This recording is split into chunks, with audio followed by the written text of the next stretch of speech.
time for the Severe MMA preview show with Sean Sheehan, Spencer Kite, Harry Powell, and your host, Ian O'Neill.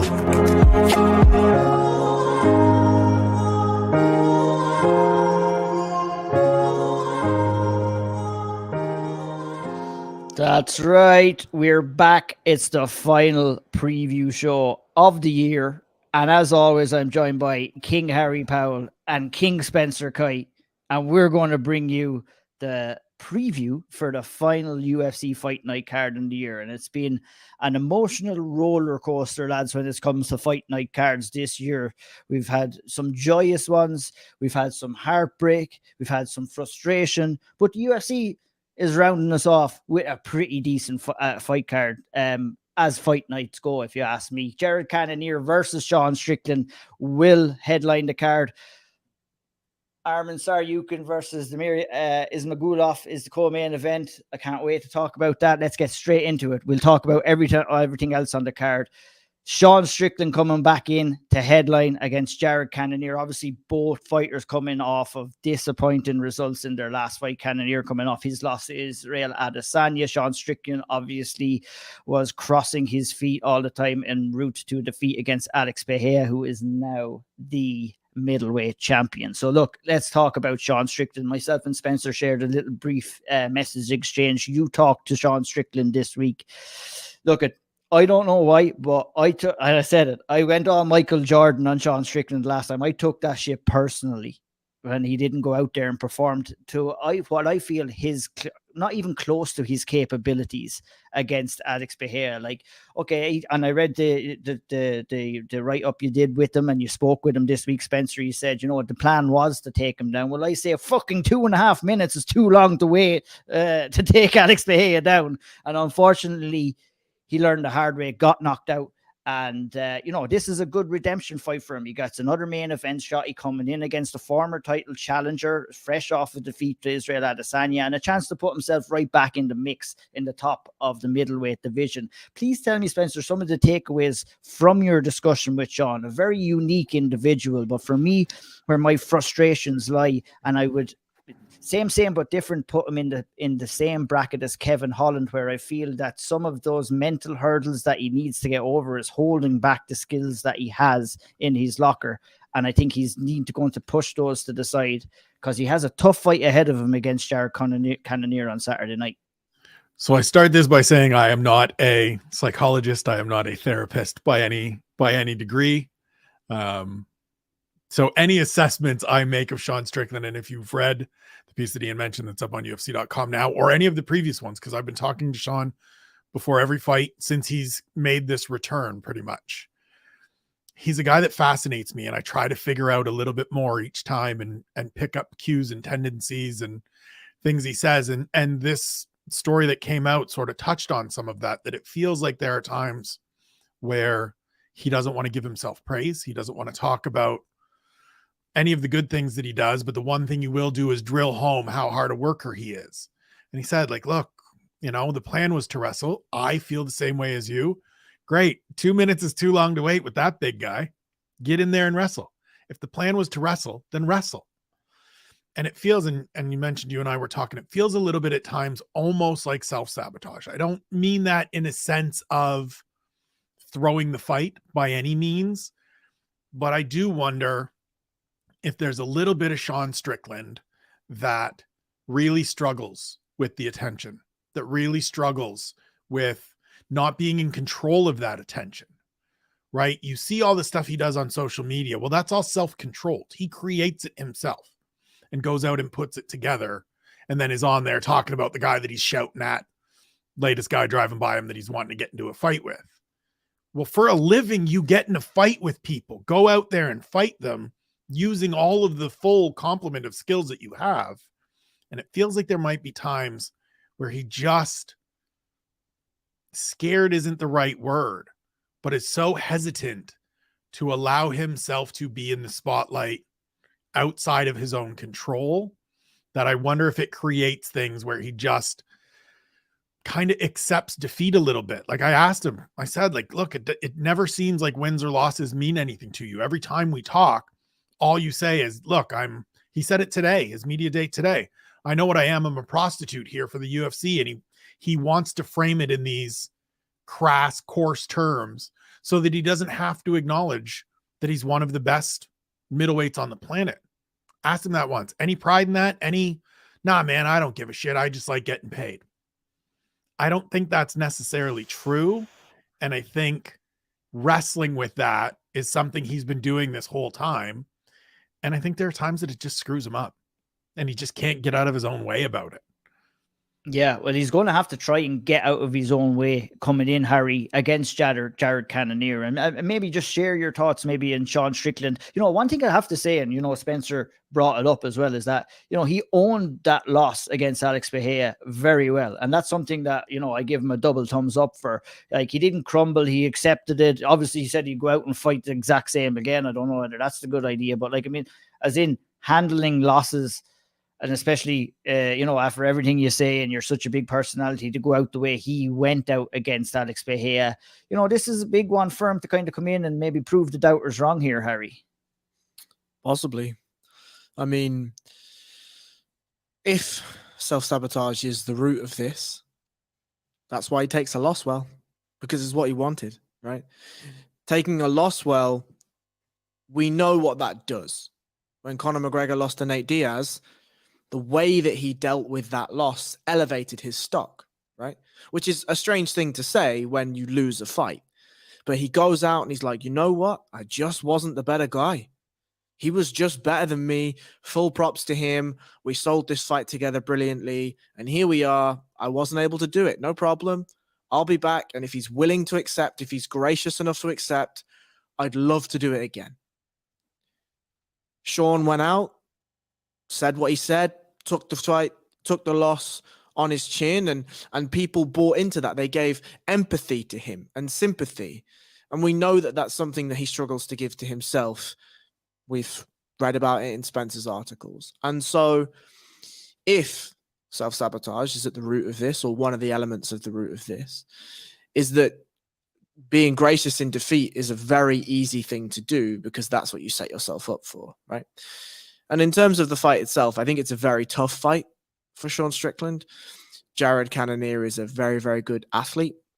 He has good hips. He's fast. He hits hard. And we know that Alex Bahia hits very, very hard. But the way that Sean went out, the sort of cataclysmic nature that the shot lands and he's just out, right? Like, he doesn't know where he is. He drops immediately. There's no need for coffin nails. Jared Cannonier possesses similar power.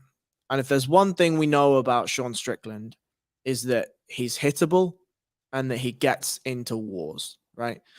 One of the things we saw late on in the Israel Adesanya fight and Jared Cannonier fight is when Jared started to push the pressure, he managed to touch Izzy a little bit. He got touched himself, but he managed to touch Israel.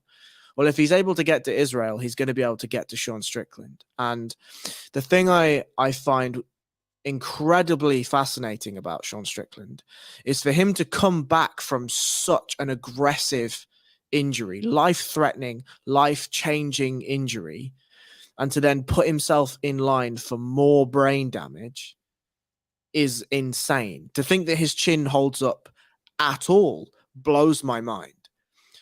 But I tend to lean in this fight, at least, towards one or two big shots from Cannonier. And I don't know what happens to Sean Strickland's chin, but I don't think it's good. Indeed, I would tend to agree with that assessment as well. And maybe we'll just round it off with Spencer's thoughts on Jared coming in here. Obviously disappointing result. Obviously, especially from me, I felt, his performance, like Harry said, he waited until the final moments of that Israel Adesanya to push forward, where, the contest was somewhat out of distance at that stage as well. And maybe that's a conversation that he's going to have with himself for the rest of his life.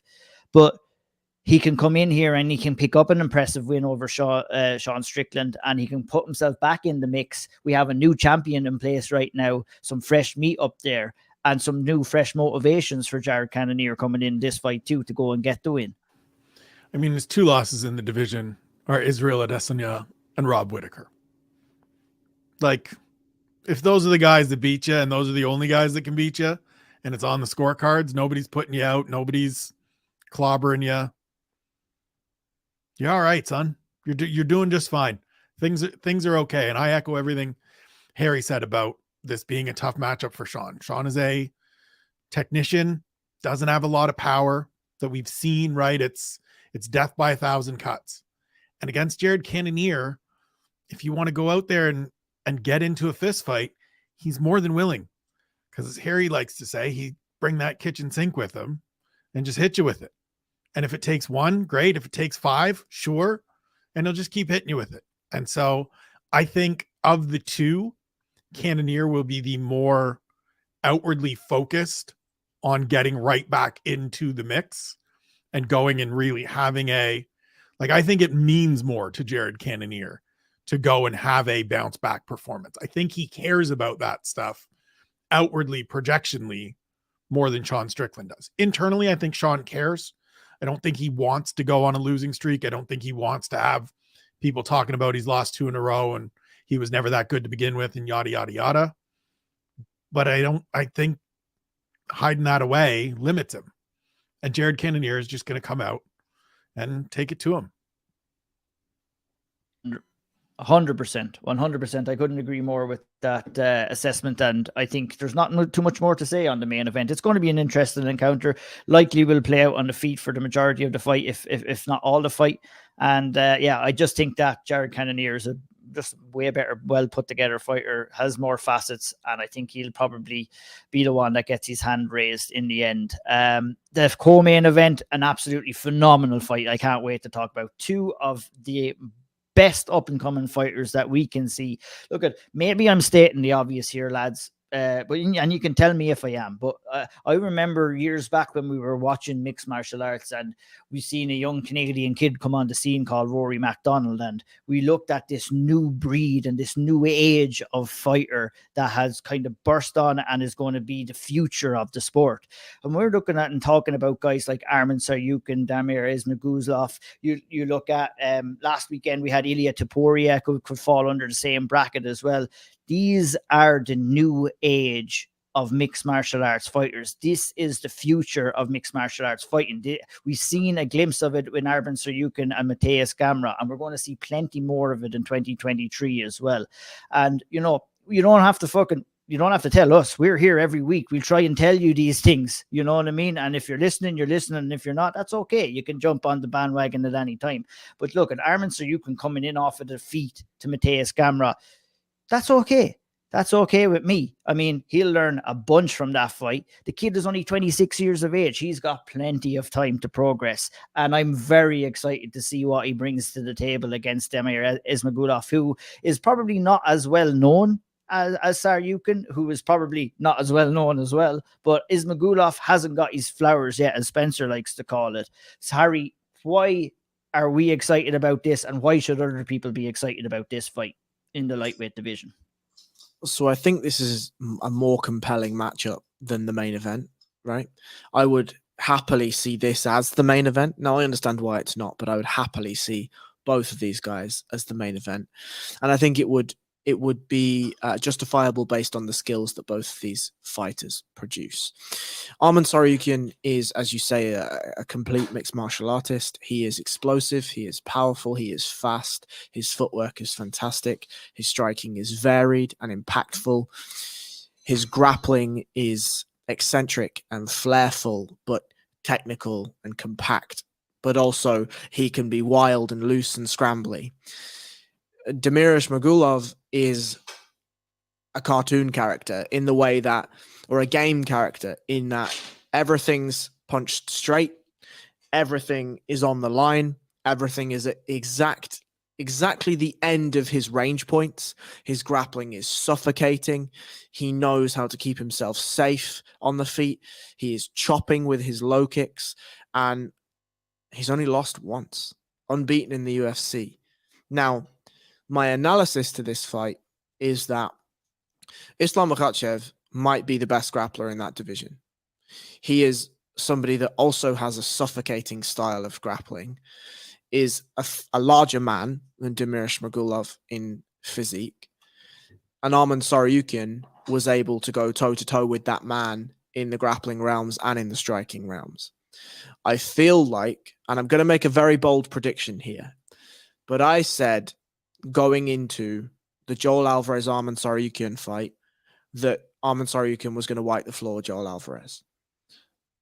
I think that wasn't a bold prediction. I think that was relatively easy to predict. An educated kind of opinion. Like, but I saw, like, I think we all were in agreement.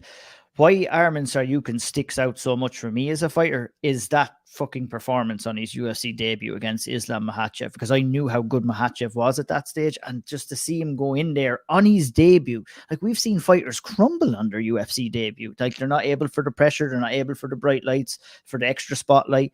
But fuck me, Arman Saryukin went in there and was competitive with Islam Makhachev, and like, that was a red flag went up in my eyes. I need to remember this kid. I need to remember him.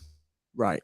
And I made a bold prediction on the last preview show that Topuria would run through Bryce Mitchell in a round. That was my prediction. Now, that didn't happen, but he got pretty fucking close. And my prediction for this one is that Arman Saryukin runs through Damir Ismagulov. I just think that Ismagulov is a fantastic fighter. Make no mistake about it. In the same way that when Topuria was styling on Bryce Mitchell, it's not because Bryce Mitchell's a bad fighter. Bryce Mitchell is an excellent fighter. But the styles are what make fights. And if you're able to scramble with Islam Makhachev and at one point take him down, he didn't control him. Fine, these things happen in MMA. But if you're able to take him down, then you can scramble with the best of them. And I'm not sure that Damir Ismagulov is the best of them.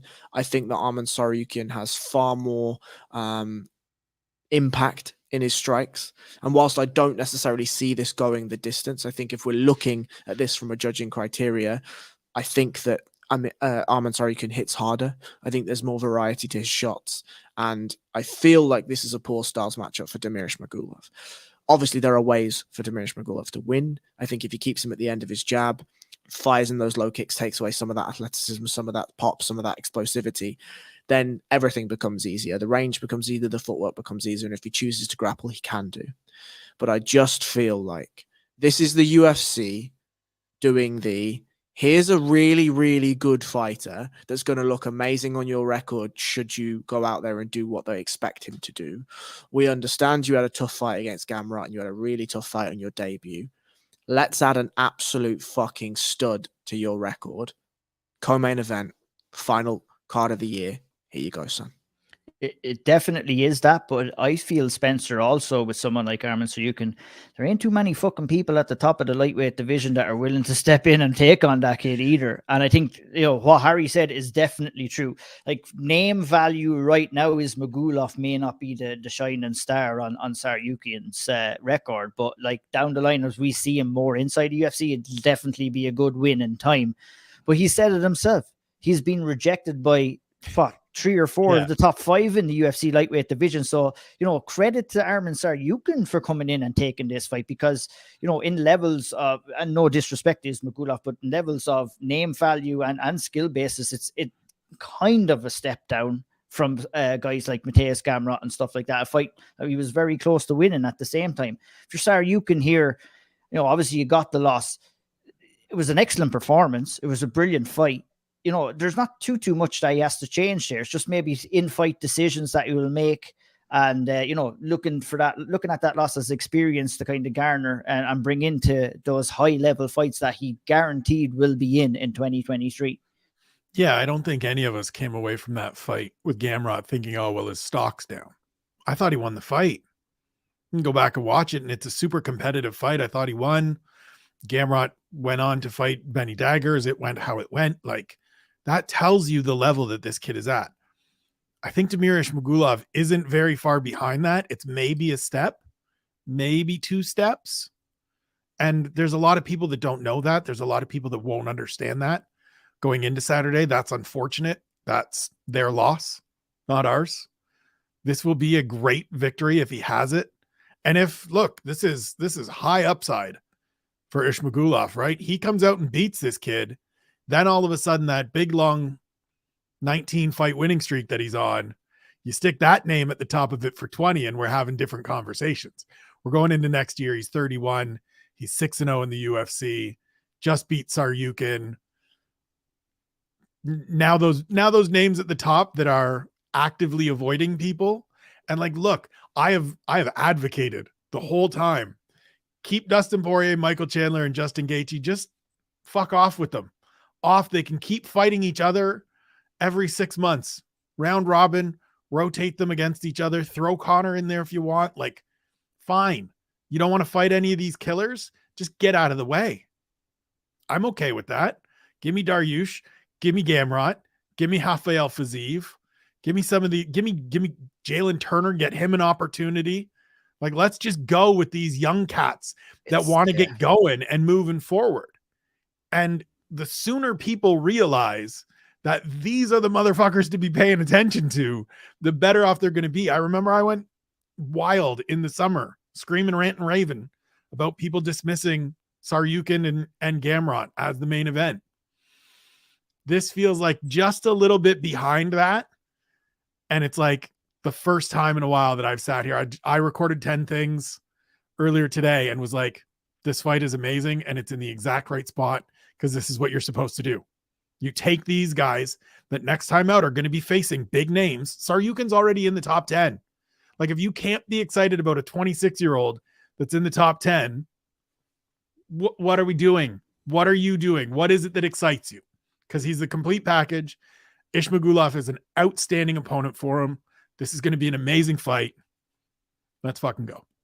Let's fucking go is right. I'm pumped for that fight. I cannot wait. Like, I mean, just to round it off, I'm talking about Arman Saryukin as a guy who I can see with the UFC title around his waist or over his shoulder at some stage of his career. That's how highly I think of him. We've been talking him up all year on this platform, as we have Ilia Topuria.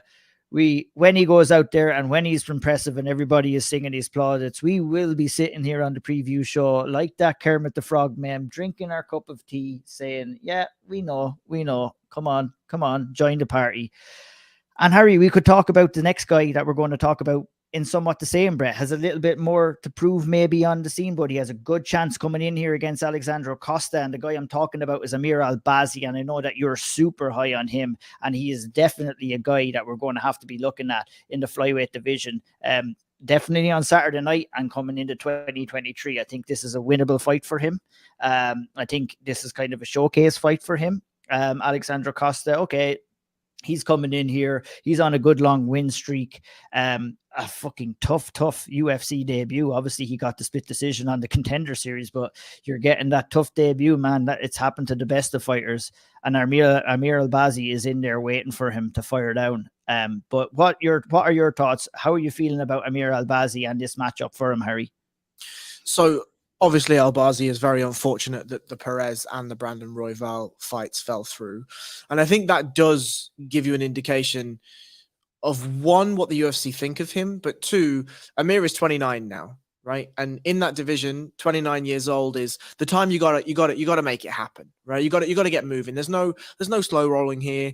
Amir is the fighter that he is. Yes, he'll be improving now that he's not just with the Basharat brothers, but he's out in America with fresh new bodies and fresh new looks. And, those will be giving him lots and lots of feedback, but now's the time. Right, we can't slow ball Amir. We've got to get him moving, and we saw those performances against Zalgas, against Malcolm Gordon, against Francisco Figueiredo.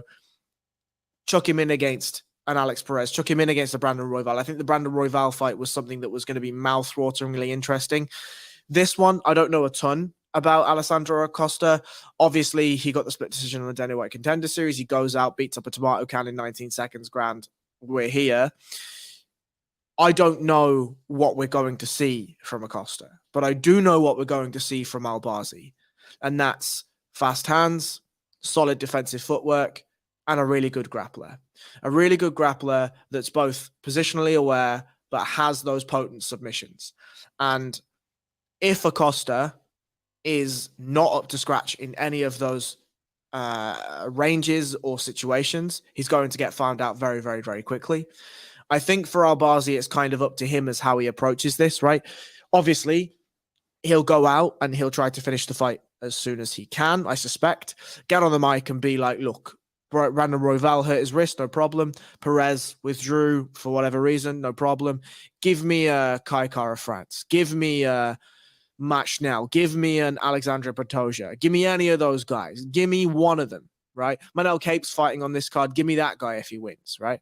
Give me one of these guys. Give me somebody that gets me to the title. There was also a conversation on Twitter between Muhammad Makayev and Amir Albazi. Now, obviously, from moving towards the title up the chain, I'm not necessarily sure that for Amir Albazi, that's the right fight. But if you want to do that pretty high up on a card in London, that I think changes the realms of what we're looking at. But I really like any of those fights that we've just talked about. I suspect Amir Albazi goes in here and gets the job done. How he does it, I'm not quite sure yet. I think we'll have to see more of Costa, how he acts under the lights, how he acts on the full 3-letter debut. But I'm high on Amir Albazi. I think how high are you on him, Harry? Like, do you feel you don't know? I just said you haven't come. I need to see him against proper competition for sure. Right? Yeah, no, that's 100%. Yeah, that's why the Royval fight was so intriguing to me because I think Amir hits harder than Brandon Royval, and I'd be really interested to see whether in the scrambles and in the grappling, whether he would be able to positionally dominate Royval and whether he could slow the scrambles down. Because then if you go out and you truck somebody like Brandon Royval, we know the ceiling, right? If you go out into a competitive fight, we have a better idea of the ceiling. If you go out and lose that fight, we again have a better idea of the ceiling. So I think the answer is I don't know. I think he's better than Costa. And I picked him in all 3 of the fights in the UFC that he has had. But until we go in and we see, and I would love to see him against a big name in March if he manages to get through this fight unscathed, because it's time, it's time. It is. And to be fair to the UFC, they did try to make it happen on 2 occasions, and credit to Albazi taking his third opponent here as well, Spencer. Going in there, he's get to showcase the work he has been doing at Extreme Couture against Costa with a win. You would almost guaranteed that we are going to see him against another top 10 guy, if not another top 5 guy in his next fight. If it was to happen in London, it would be great. Yeah, it's one of those guys that Harry mentioned, right? And it absolutely sucks that Brandon Royval got hurt, because that would have been amazing. Alex Perez withdrew. We don't know why. He's been matched up with Kai Kara France in Perth in February. Manel Cape, David Dvorak earlier in the card on Saturday. The winner of that, fine. Let's go. That makes sense, especially if it's Manel Cape, who came in with a lot of fanfare, stumbled out of the gate, and then whatever. Matthias Nicolau won a couple of weeks ago. He'd be a great opponent. That'd be an interesting fight, right? Hits hard, really good grappler. We know his level too, because I think Pantoja is sitting as the next title challenger. Because one way or another, if it's Brandon Moreno that wins, that's an amazing story with Pantoja having 2 wins over him already. And if it's Figueiredo, then it's just the number 1 versus the number 2, and let's go. And so something big should happen next year. I think he cruises on Saturday. I don't know that means a finish or first round finish or anything like that. He's levels above Alessandro Costa, who is, right? If you go on to the Contender Series and you fight to a split decision and they don't give you the contract, that tells you something. That tells you where you're at. The win, as Harry said, when he goes back to Luke's Fight League and smashes somebody is what you're supposed to do when you're one of the big stars down there and they give you that guy. I think he gets smashed on Saturday. I think Albazi does the thing where he jumps on the mic and calls for somebody. We'll have to see who it is. If it's Cape after he wins or Dvorak after he wins, maybe they take a shot and say, there's a guy fighting later tonight. If he gets his hand raised, I'll fight him. Maybe it's Makayev. Little London bragging rights. I'd be okay with that. But we're going to hear from this dude next year. And when we see that big fight, we'll figure out exactly how high he can go. But it's top 5 at least. Indeed. We shall move on. Alex Caceres, Julian Erosa. Spencer, I'm going to stick with you. A fight that has really no great jeopardy attached to it. But I feel that these two guys can produce fun performances. They can produce fun fights. And I just look at this on paper and I don't see this being anything other than a fun fight. We're going to see some fucking wild shots. We're going to see some mad scrambles from both guys. And, Juicy J has went in on his second run in the UFC, Third run. Third run in the UFC. And he's gone in and he's racked up a good 3-fight win streak to bring into this fight against Caceres, who himself has been doing pretty good recently, obviously losing to Sadiq Youssef in his last fight, which is, this shit happens, you know what I mean? It's Sadiq Youssef. I'm sure this is a fun fight. Look, we've been bitching about heavyweight slugfest in the middle of fight night cards. We got a fun fight here in the featherweight division. Now we get Juicy J to go out and do the thing that he does, and Alex Caceres to do the thing that he does, and they do it together, and it's, front runner for fight of the night. This is just what happens. I mean, Erosa being 5-1 in his third tour of duty with the UFC is a cool story, given everything he's gone through and the multiple attempts. The last 3 wins are solid, man. Like, it's Charles Jourdain, it's Steve Peterson, who is tough to get out of there, and it's Hakeem Dawodu. Those are good wins. So if you go out and make it 4 straight against Alex Caceres, you're scratching at the door of the top 15 for a guy that was written off twice, wasn't supposed to be here, and has just figured it out. I know he's done some talk. He's talked leading into this about kind of resetting his mindset, not trying to prove anything to anybody, just going out there and fighting and being himself. It's paid dividends thus far, and it should be a hell of a fight on Saturday. Absolutely, Harry. Any thoughts before we move on at all about this fight? I just think Julian Erosa is the better all-round fighter. That's it. I would tend to agree. Bobby Green comes back in against Drew Dober, Harry, in the lightweight division. And talking about fun fights, this is going to, you mentioned Drew Dober as one half of a fight, and you're going to get some entertainment. You're going to see some impactful strikes as well. Well, King Bobby Green will probably try and fight on the back foot and has done a great job doing that in 2022. Unfortunately, his success was cut short after his last defeat, which was against Islam Makhachev, which is nothing to be too ashamed about. But it was what came after that. It kind of put a little bit of dampener on what he had been doing in 2022. And that was just a little bit of flag from USADA. But he's back. He's back in action, and he's coming in against Drew Dober. So he's going to need all the I don't know, I tried to say he's going to need all the substances he's going to need to not get the shit knocked out of him against Drew Dober, I feel, coming into this fight.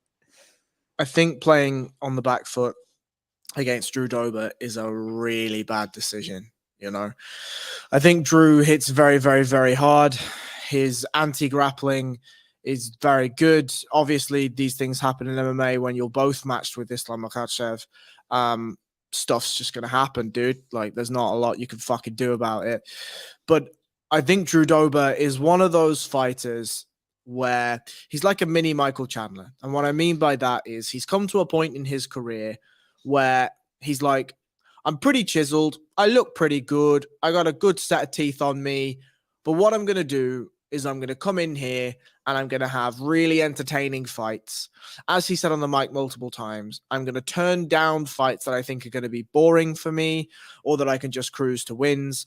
I'm going to come in against guys that I think can give an exciting fight. And that's just what I'm going to do now. I'm not necessarily focused on title aspirations. I'm not necessarily focused on performing to the best of my ability for a monetary or a legacy type gain. All I'm doing is coming in and I'm being a fan favorite and I'm looking to provide the maximal amount of entertainment. For that, we must all tip our hat to him. It's not the smartest way to do this. It's not the healthiest way to do this, but it certainly provides value. And he's exactly the type of fighter that the UFC absolutely adore. And so he comes in here on Saturday. I'm almost certain he trucks Bobby Green. He may well have to eat a few kitchen sinks before he does it, but that's a man that if you don't shoot him with an adamantium bullet through the fucking middle of his skull, he's going to come back and he's going to hurt you. And I'm just not sure that Bobby Green carries the adamantium bullet anymore. I just don't know what Bobby Green has. He's very elusive. He's got very awkward head movement and footwork. but I just don't see him having the power or the grappling or the variety to really trouble Drudroba in this one. Yeah, I would. Geez, I couldn't add anything to more of that. I agree. I fully agree, and I'm sure you're the same, Spencer. What are your thoughts overall on the fight? Like an absolutely brilliant assessment, actually, I have to say, from Harry on Drudroba and his mentality as well. And that man came through hell against Terence McKinney, and came back and ended up knocking Terence McKinney out. So I mean, even when he is in trouble, and then punched Rafael Alves right in his chest, and folded him over. Yeah, absolutely. And he's handsome. Yes, and he's a good-looking bastard as well, on top of everything else. He's ticking off all the boxes. We're covering a point that is on 10 things. It's literally that Drudroba is fighting. What more do we fucking need to say? The dude came on the mic and was like, look, I'm going to turn down boring fights. I want to come out here and do things that excite me and that excite you. Sound grand? Great. Let's go. Let's fucking go is right. Let's go on to the next fight as well. In the middleweight division, Cody Brundage against Michael Oshentchuk. We shall move on. I don't really look at. I'm being harsh. I don't give a shit about this fight. I want to talk about another fight. I think I'll just very quickly go over like Oli Olenchuk when he's not pissing hot is a pretty competitive kickboxer, right? He switches stances well. His shots are varied. He likes body work. That's all grand.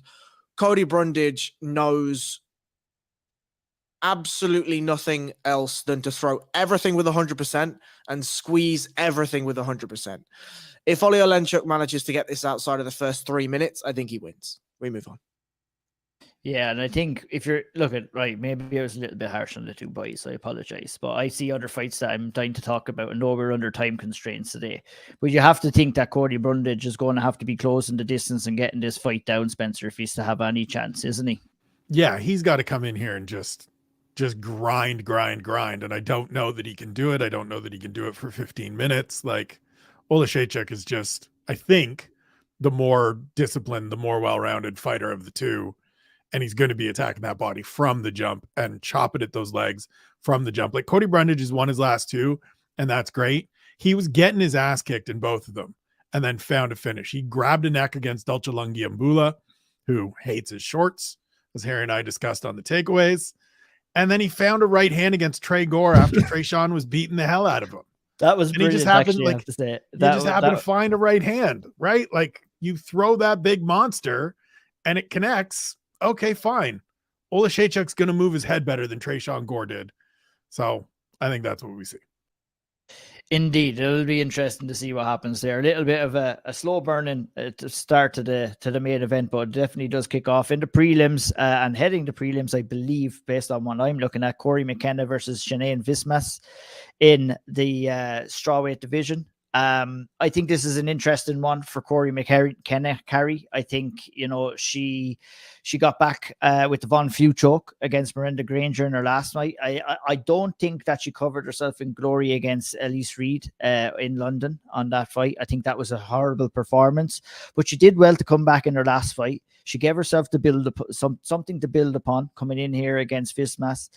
What do you expect to see from Corey McKenna in this fight? She's a 23-year-old. Just let that linger just for a second. 23 years of age. 9 fights in. We have no idea what we're going to see, is the honest answer, right? Like, the skill progression for Corey McKenna could either be very, very incremental, or we could see vast swaths of gains in her potential. I don't think, she moved from Cage Warriors early. As we know, Cage Warriors doesn't invest vastly into their female divisions. Corey McKenna had fights, won fights, got the title, moved to the UFC, grand. We're now learning on the job for Corey McKenna. And we took a slight step up against Elise Reed, who's tough and could do a bit of the stuff, right? And we looked, as you said, pretty horrendous. There was some really bad fight IQ decisions, and it wasn't until the third round when she actually chose to try to fight the way she should have fought from round one, that we got to see some of the stuff that Uriah Faber talks about when he speaks about her. Under that camp, under that tutelage, I think it's a great room for her to be in. And Vlismas doesn't seem like a fighter that's going to be cracking a top 10 or a top 5. But I think Corey McKenna has the potential to do that. There are things to fix. There are holes to round out. There are bits to plug, and there are things to add. But at 23, to be competitive in the UFC in any of these divisions, I think is something that we should sit up and take notice about. If I'm Corey McKenna, I'm going out and I'm sticking to a game plan from minute 1, and I'm getting back on the horse. I don't think she's good enough, to be honest, from what I've seen so far, even at this early stage, to be honest. And that is a very harsh assessment, but that's how I honestly feel about Corey McKenna coming in. Right. I think, you look at the wins that she has against Demopolius, not a great fighter. Kay Hansen, all right, coming up fighter, but not great either. I think Elias Reed, who beat her, was not a great fighter either. And, I definitely have to see something from Corey to convince me. And that's honestly how I feel about Corey McKenna coming into this fight. I think this is a winning fight against Vlismas, a winnable fight for her. I'm excited. Let me see. I'd love if she proved me wrong, but honestly, how I'm feeling about Corey McKenna right now is I don't know if she has the capabilities to kind of reach the top 5. I'd be very confident in saying that I'd be very surprised if I seen her with the belt around her waist at some stage in her career. Okay, that I would agree with, right? Yeah. But I think that in the same vein, if I can just steelman that argument, is what she can do is grapple, right? And we know that that grappling can be the great equalizer, right? Now, a lot of the ladies in this division can grapple, and I hear that argument as well. But I think that in the room she is in with the bodies that she has every opportunity to progress. And at 23, she has a lot of time as well. Now, I agree that the bare bones, when I look at her, I don't get the special feeling that I get from Muhammad Makayev. Let's talk about Arman Saryukin, who also made his UFC debut and fought at 23 against Islam Makhachev. I know that's a very unfair comparison, I have to say, but Of course. I mean, that's where I would draw a similar comparison there, that I've not seen it yet, or I've not seen anything to make me think that there has been any great improvements in any of her fights as of yet. But she is very young, and that's a very harsh criticism for me to say as well. And she could very well go and prove me wrong. But honestly, how I'm feeling right now, sorry for cutting over you, Harry, but continue, please.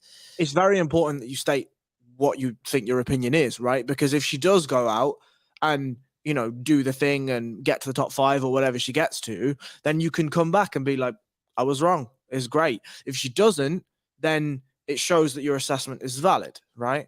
Now, I think... Nor would I take any great pride in saying someone is not good enough. Honestly, I have to say what I feel. And honestly, from what I've seen so far, and I really do hope she goes out and proves me wrong. I'd be very happy to see that. But it's just, honestly, from what I've seen so far, maybe I just hope that the UFC juggernaut doesn't eat her alive before she gets the chance to show her true potential. And I think that's the real problem here. I agree.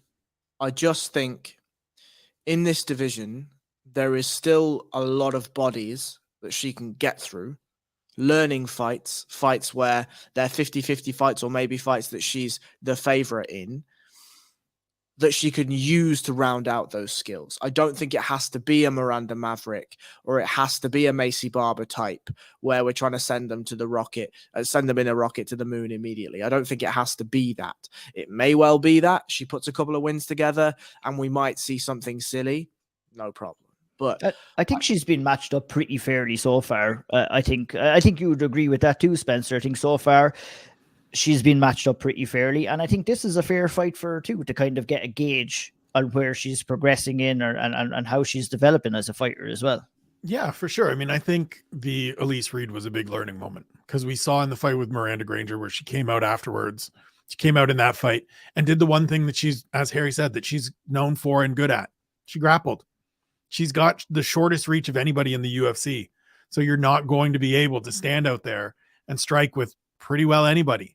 But you're strong. You're a good grappler. Use it. She used it against Miranda Granger, who had a 10-inch reach advantage on her.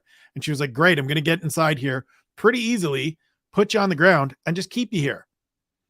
we've already seen Cheyenne Vlismas go that route against someone in Montserrat Conejo and get real upset about it and have no answers.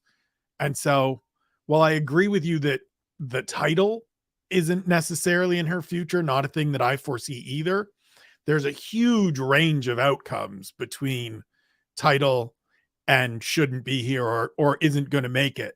And I think she'll find her way, especially as Harry said, working with that camp at Team Alpha and the people that are around her there. This is a good fight to see sort of what you're looking for versus what maybe Harry and I think as some more further upside. Because if she gets through Cheyenne Vlismas, it tells us one thing. If she doesn't, tells us something else, and away we go.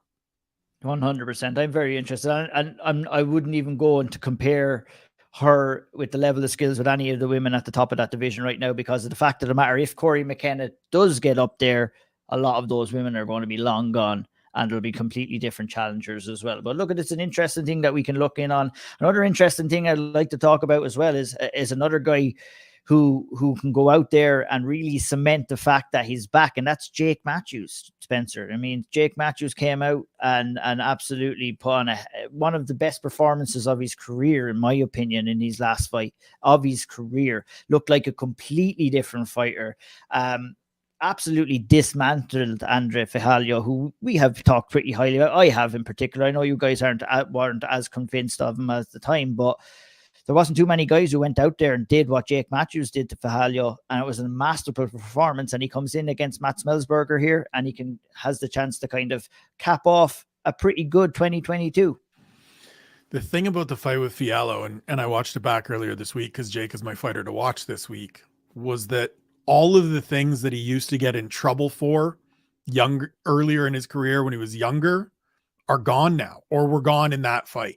He didn't get sucked into any brawls. He didn't get sucked into trying to trade with a guy that the one thing he has is big power.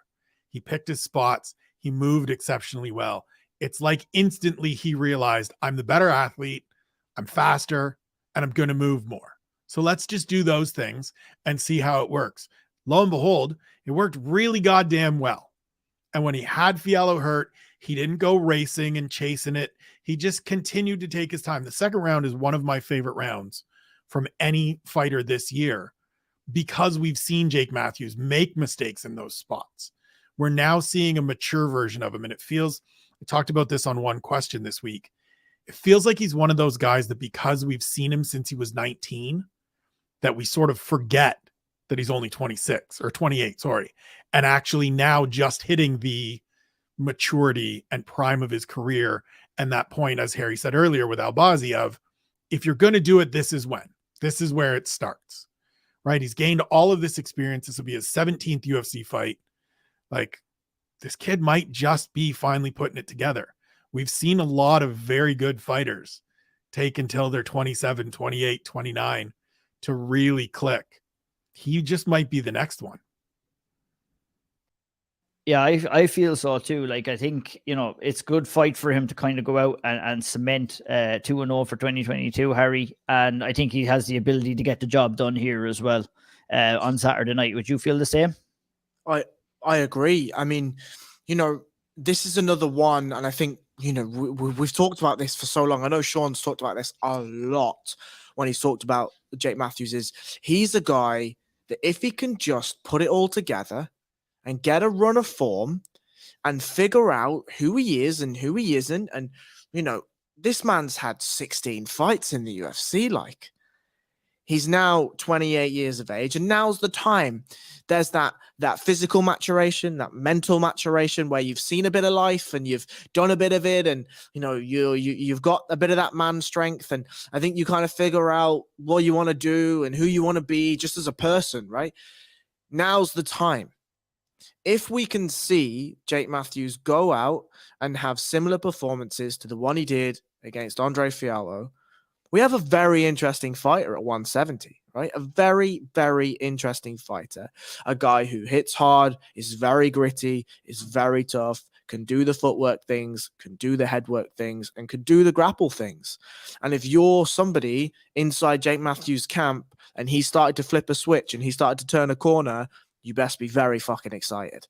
very fucking excited.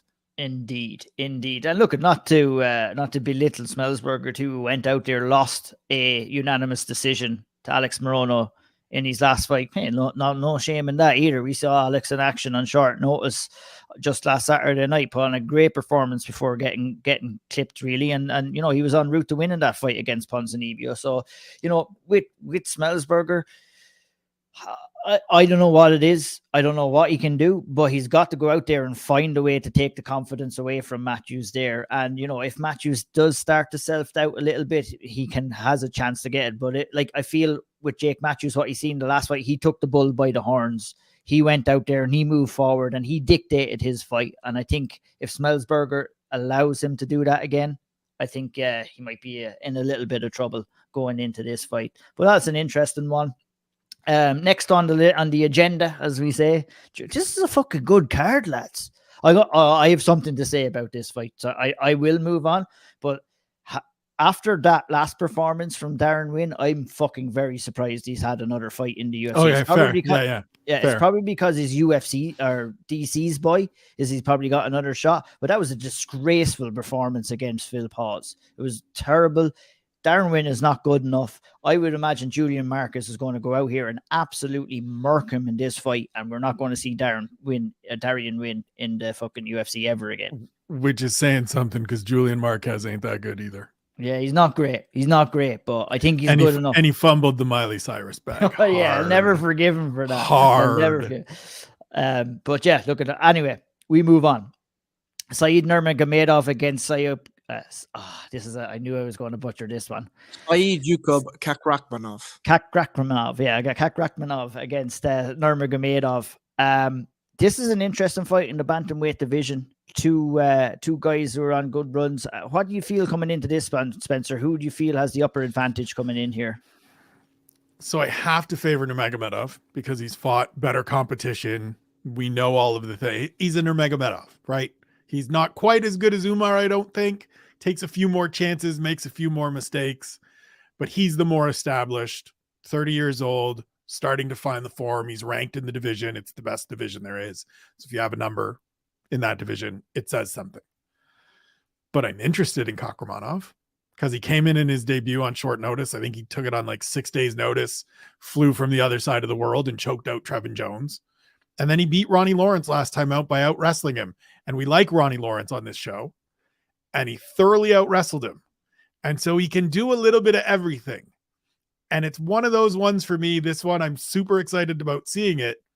Because look, if you go out and you catch Said Nurmagomedov on a day when he wants to fuck about a little bit, and you put up that victory and you're 3-0 in the UFC and you're 27 and you're running with Terrence McKinney as one of your main training partners and coming from a good gym, then we got to talk about you because you're beating a guy that's ranked. And so let's just see. I think Nurmagomedov should win. I think he has more paths to victory if he fights within himself and stays a little bit composed. But he also could just go out there and want to throw a whole bunch of spinning shit and get taken down or get choked out or something could happen. And Kakramanov might just be one of those guys that we didn't see coming. Could be, yeah. I'm really excited for that. I'm sure you are as well, Harry. Who do you expect to get their hands raised? I would tend to agree with Spencer. I feel that the body of work that Nurmagomedov and we've seen so far, is probably going to be enough to see him through in this fight as well if he doesn't go out there and do any mad shit. I think he's probably going to go out and do mad shit. Probably is, isn't he? He probably is. The protocol that generally, if you have Nurmagomedov in your name, right? Generally, the protocol is you go out, you do the grapplings for a round and a half, 2 rounds, and then you go and do the mad shit, and you have the fun, and you do the things, and you throw the spinning stuff, and you do the celebratory memes type stuff. Said, that's fun, but I'm going to do it the other way, right? And obviously, this is something that I suspect Khabib and Javier and everyone else will be trying to drum out of him and ask him to change the game plan slightly. But against Kakramanov, Jesus, I'm not even going to say it. Against your man, right? I guess the question is, where is the level of grappling? We should call him Kaki for short. Grand. You can do that. Be better what than me trying to pronounce his real name anyway, that's for sure. what is the level of grappling? I don't think we know, right? He was beaten by Umar, and I mean, look, Umar is absolutely fantastic, right? I don't know. The reason I like this fight is because I don't know. I think I expect Saeed to win, but as always, fuck around and find out, right? And Saeed has been known to fuck around a little bit. Ask Corani Barcelos, right? And so I'm very interested in the fight. I suspect Saeed will win, and we will see. Indeed, we will see. I tell you something for nothing. There's going to be plenty of fucking about and plenty of finding out in our next fight. And it's not going to be direct next fight because we're talking about David Dvorak versus Manuel Cape. An absolutely fucking fantastic fight in the flyweight division.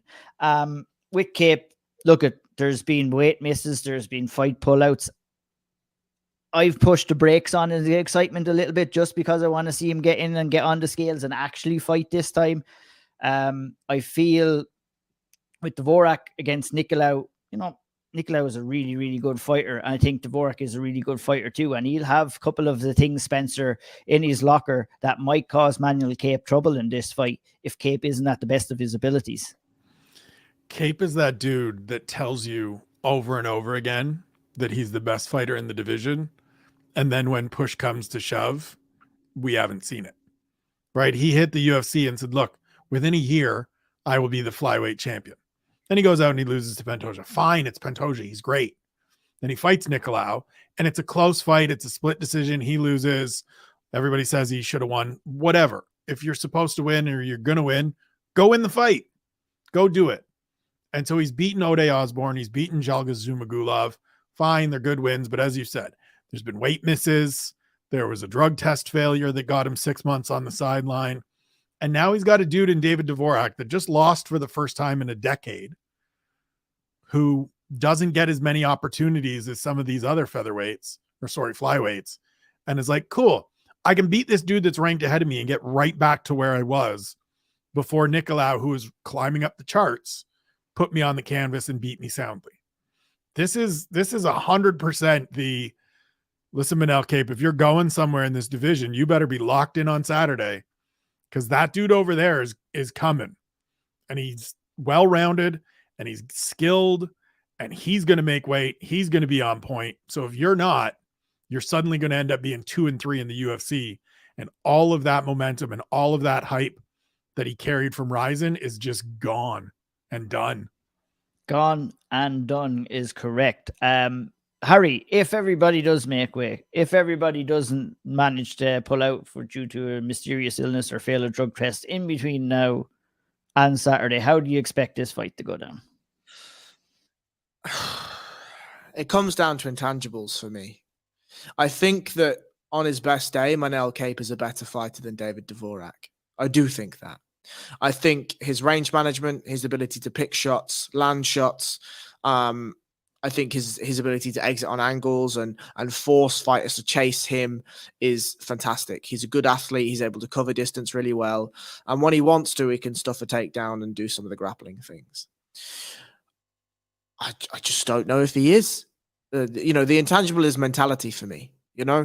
If Manuel Cape comes in and he's focused and he's on point and he's peaking at the right time of his camp and the day's gone well for him and all the juices are flowing, then we should see Manuel Cape do Manuel Cape things.